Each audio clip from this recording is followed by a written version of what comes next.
you haven't guessed it, I'm a little rowdy. I have no problem with that. The next book that I'm going to read from is called Papers on My Floor. It is my second book of poetry. My first book of poetry is called The Lover and the Revolutionary. And it is called that because that is what I am. I can love you, or I can fight for you because I love you. But what you're not going to do is mess with those that I love. All right. Let's go on and keep this revolution going. This next piece is called The News Ain't New. Hey! Has anyone seen a reporter? You know, those people who want you to know the truth. Those people who smell a scandal and deception and jump into the lie and bust it wide open like a watermelon hitting concrete. Those journalists that politicians hate to see coming because they always have a tendency to discover their lies and put their tail on Front Street. Those people that made you pick up the newspaper, and after reading their article, you felt enlightened. And if someone got away with injustice, the article you read from was a form of vindication. Where they at, though? I keep seeing media whores pimping time out to corporate America, selling smiles and celebrity bullcrap.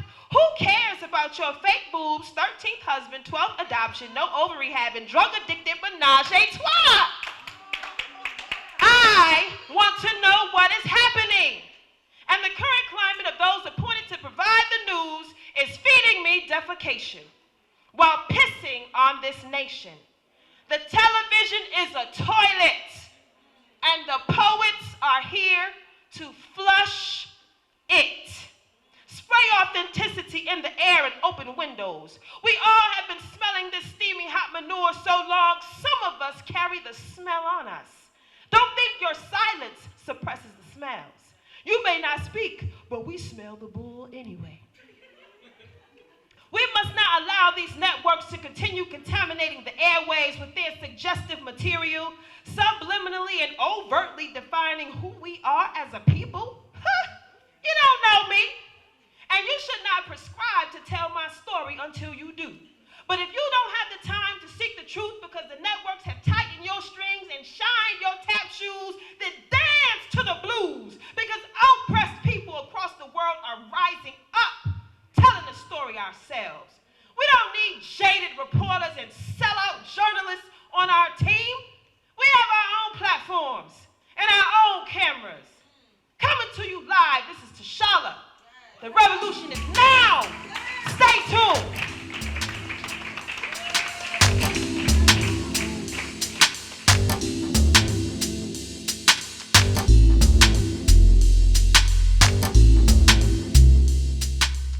Hi. My name's J.C. McCauley. I'm Naisha McCauley, and you're watching accesstv.org. I don't know about y'all, but I was born and raised in Hartford. I went to Mark Twain. I went to Fox Middle. I graduated from Weaver High School. I went to Greater Hartford Academy of Performing Arts. The first job I had was with Looking In Teen Theater. So when I come back home from being in Decatur, Georgia for 13 years, and the high school don't have string orchestra, and my library ain't open on Blue Hills, but everybody wants my vote and I don't see you nowhere, you can't have it. I show up for who shows up for me. So I get tired when voting season comes around and everybody up in my face and space, but I did not see you in January, and the potholes still ain't fixed, and it's trash everywhere, and people in housing projects got issues because slumlords not fixing nothing. Where you at? But you want to tell me about how you keeping everything moving forward? Oh, did I let that out? I'm not impressed, but I know when I wanted to help a brother film a movie, and I showed up at the set, Stan McCauley offered his camera to assist him. When I look around, he's around.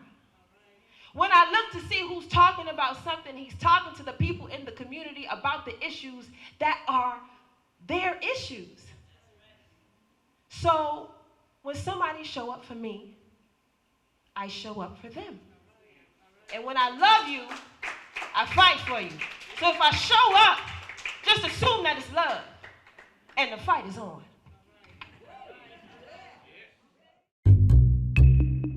How do you define evil? Is it the pedophile school administrator or taxation without representation? Is it the gatekeeping community leaders who sell out the very people they are fighting for? Or is evil the politician that puts out lies and takes in cash? However you may classify evil, having to choose the lesser of two evils still leaves you with evil. Nowhere does this rule apply more than during an election for mayor. Choosing a candidate that is the lesser of two evils still leaves you with evil. No wonder so many people don't vote. It's time for constituents to flip the script and vote for a mayor you can trust. My name is J. Stan McCauley. I approve this message, and I am asking you for your vote on Tuesday, November the 5th, 2019, in the general election. I, like you, am an independent thinker. So let's sit down and talk about my path to victory and why my plan for Hartford will work. Stop listening to the uninformed evil interests that tell you I can't win. For more information, visit McCauleyformayor.com. It's time to leave the plantation of party politics and free your political mind.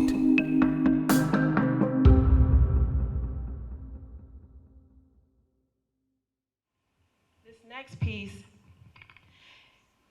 it's called You Don't Own Me. And with Domestic Violence Month coming up next month, I was looking at an article about this man who beat his wife so bad. And the police shot him because he was fighting them as well. But we don't like to talk about the ugly things. And domestic violence is ugly. And yes, it's real. And yes, if you see it, say something.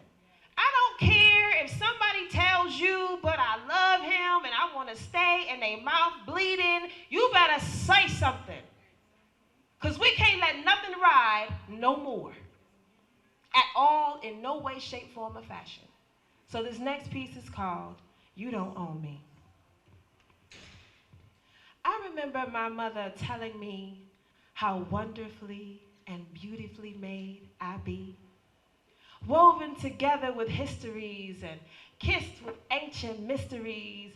I remember her gazing into my eyes, the joy in my father's face as I laughed, his precious I am.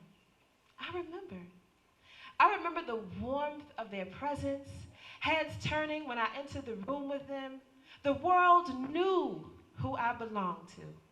I donned their love for me and wore it like a royal cloak. Then in you came, attempting to choke and stifle, battle my memories like long-lost rivals, replacing my joys with deceptive gain. Come on, man. You not loving me. You not wanting what's best for me. And unfortunately, you are not able to see beyond your own pain, subjecting me to the ramifications of your own rejection. But from my recollection, my DNA has no trace of you. No first birthday photo, bike assembly, Barbie dream house, parental 9-man, no Easter photos or holidays. Don't play. Your title not daddy. Then you want to tell me, don't wear this. Ooh, don't go there. Ugh, don't do that with your hair. Where you going? Who you with? I don't have time for this oppressive shh.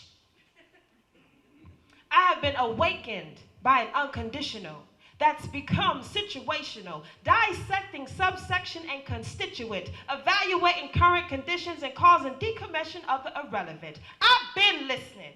I heard him say I was the apple of his eye. The reason he put the stars into the sky. Then he gave me the world, and even though I messed up, he continued to fill my cup. So when you bring your raggedy butt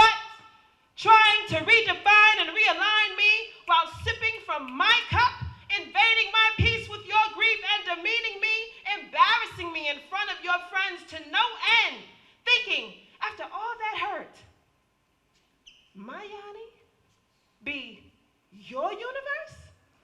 For you to mishandle and misuse? I will not be abused. That's not what my father built me for. I am a help, but I will not help you destroy me. I'm not your property. I'm a child of the Most High King. He sent me here as a queen with authority and dominion, so you can keep all your opinions. You will not disrespect, neglect, or expect to see me circumspect. You will love me like my God loves me unconditionally, or you will let me be. But one thing is for sure. You don't own me.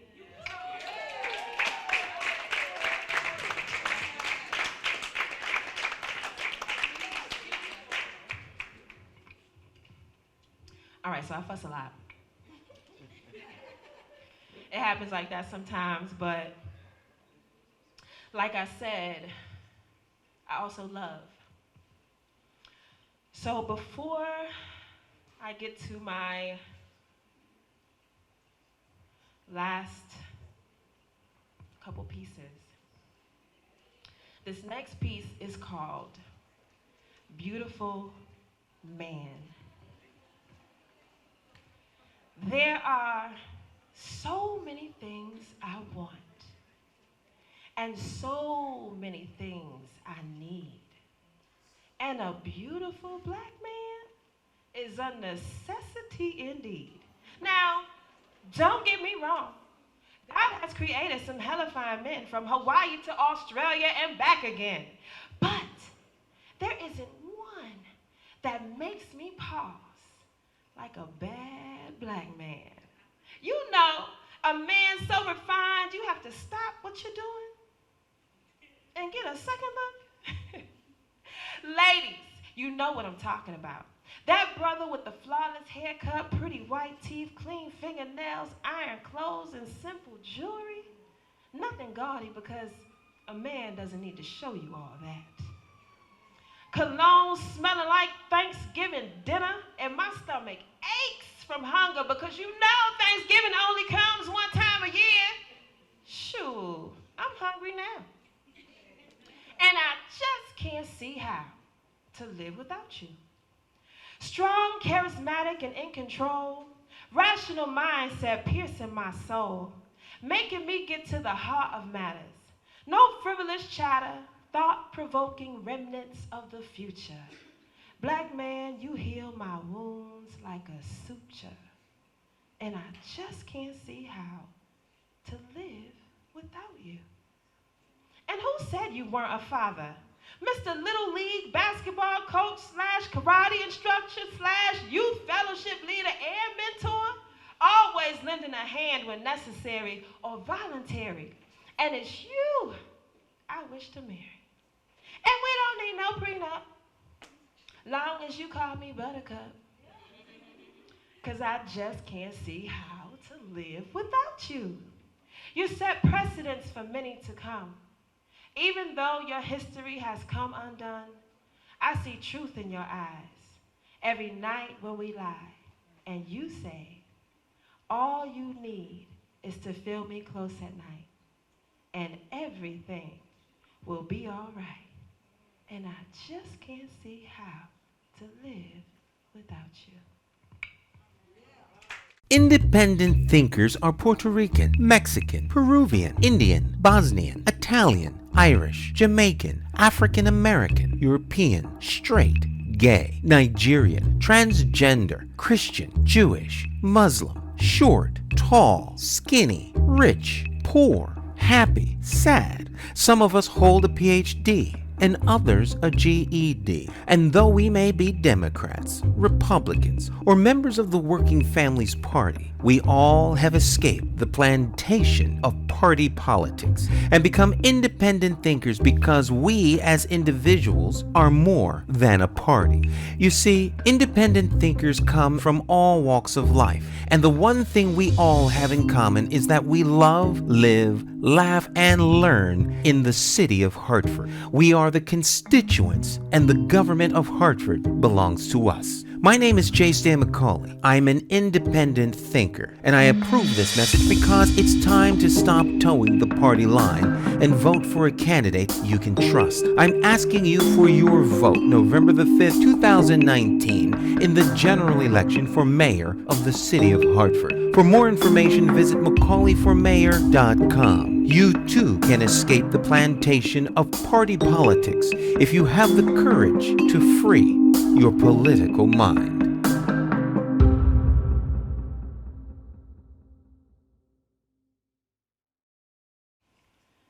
A necessary place, a designated place, where leaders in spectacles show the delectable literary gold. Cute spaces for young and old. A home for artwork and music alike, with colorful play areas for the little tykes, butterflies and teddy bears and stories of love. All are there.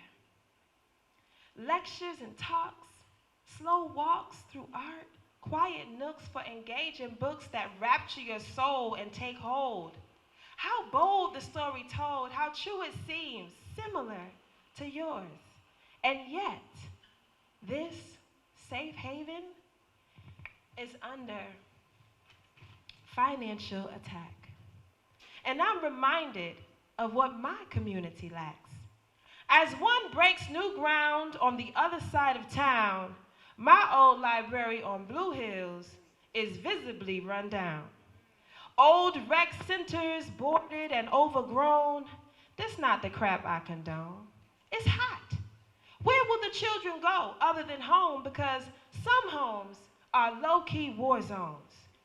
Society offers them no escape and no release. Then you mad when man transforms to beast and every night is a full moon. These young people can't even reach full bloom, but when I look around at the leaders in the room, I hear you talking. I hope your feet gonna move soon.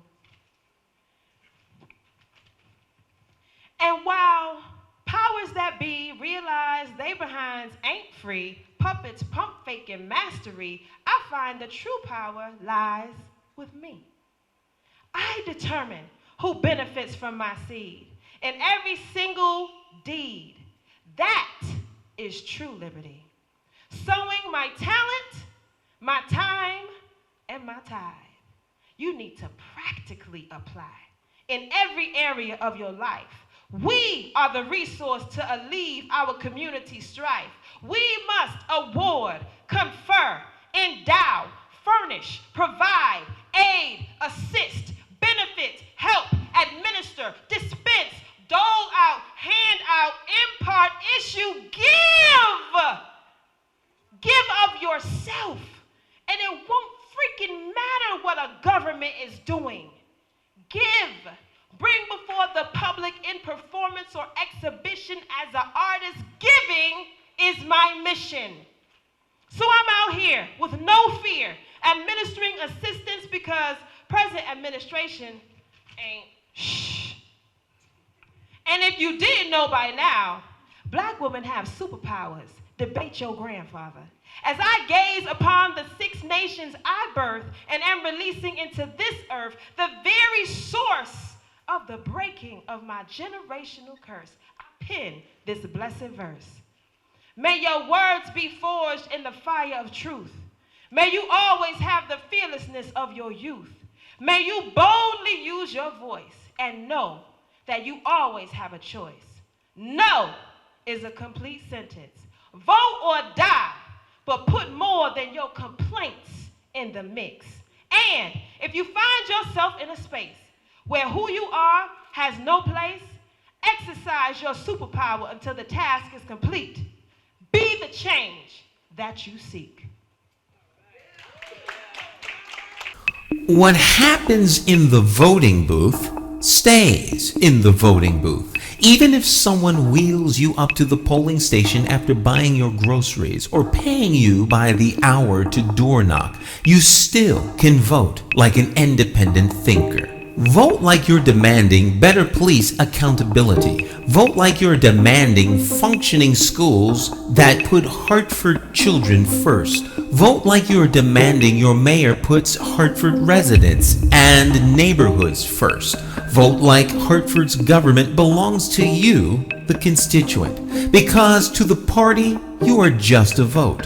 However, to me, you are a constituent, my boss, and I work for you. So when you go into the voting booth, have the courage to vote your conscience and vote for a man you can trust to be accountable to the constituents of Hartford.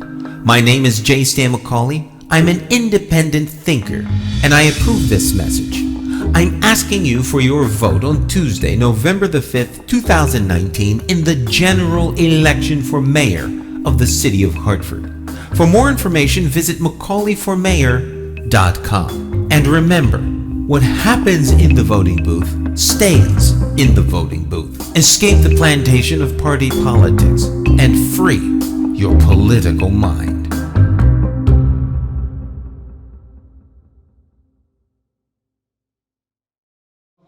I'm standing here today with CHALLA. She is a great poet. She read a wonderful number for us earlier. CHALLA, actually, your name is very interesting to me. We all know Wakanda just came out not too long ago. Tell us, how did you get your name? My uncle actually was a comic book fan, and like I said, I was born in 1974. So when the first issue came out, he felt like it would be a great name, and my name is Tashala Nakia. Great, wonderful. So when you call your name out in public, do people associate you with Black Panther? Only since the movie came out, and I've been waiting for the movie to come out since I was a teenager, so I was happy.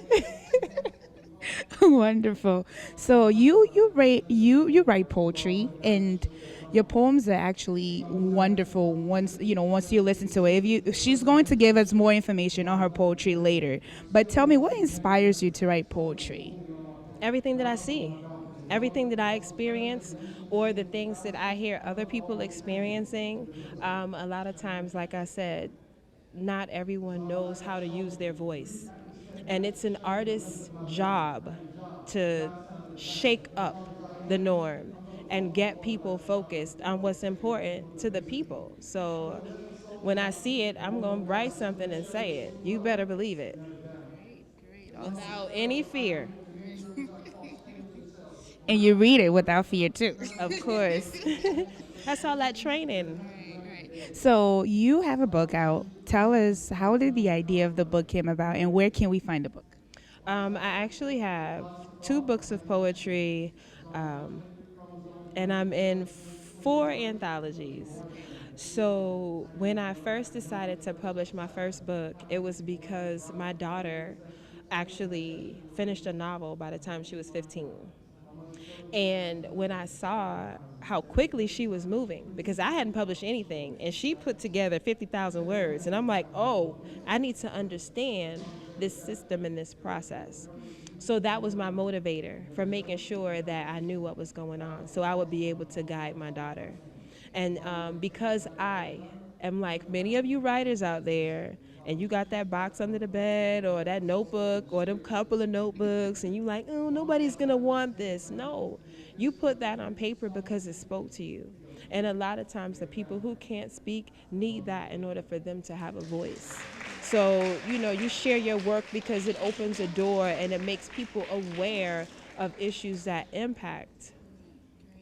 And how can we find the book? You say you've written 2 books so far. Where can we find them, and how do we order them? You can find all of the books I've been a part of, as well as the 2 books I've published on my own, on Amazon. Or you can follow me on Facebook, Tashala Williams, and I will get you a signed copy. I have copies on myself all the time.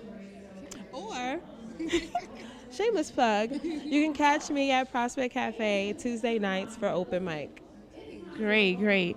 So today, obviously, we're here to support Stan McCauley.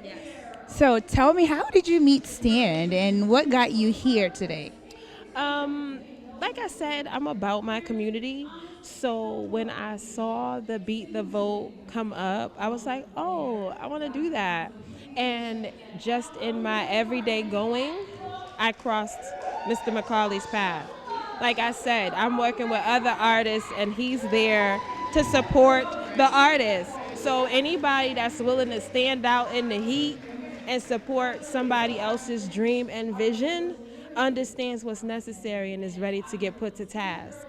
I like different things. I like people who think outside the box. And I like people who are not easily moved by the opinion of others, because you have your own platform. So you're going to do what's necessary to get the work done. And nothing is going to stop that work. And that's the energy that I get from Stan McCauley. So. Great. So, do you have any words for those who may be voting in November concerning Stan, since you've known him for a while? I would just encourage everybody to vote for who you believe is answering what you see needs to happen within your community.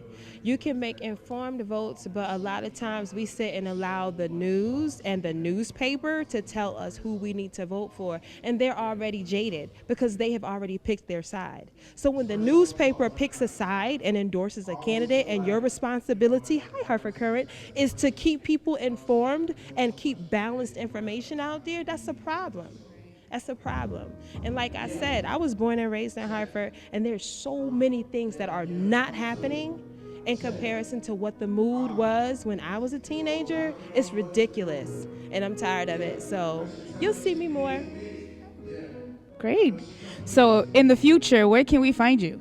You can find me on Facebook, but you can also find me at my Tuesday open mic that I host with DJ GQ at Prospect Cafe. I'm in a play in Waterbury October 4th and 5th with Maubert Productions, an original play by Justin Key. And I'm also in a play in November with Ruby's Realm. That's Valerie Ingram. She has a play coming November 9th to New Britain.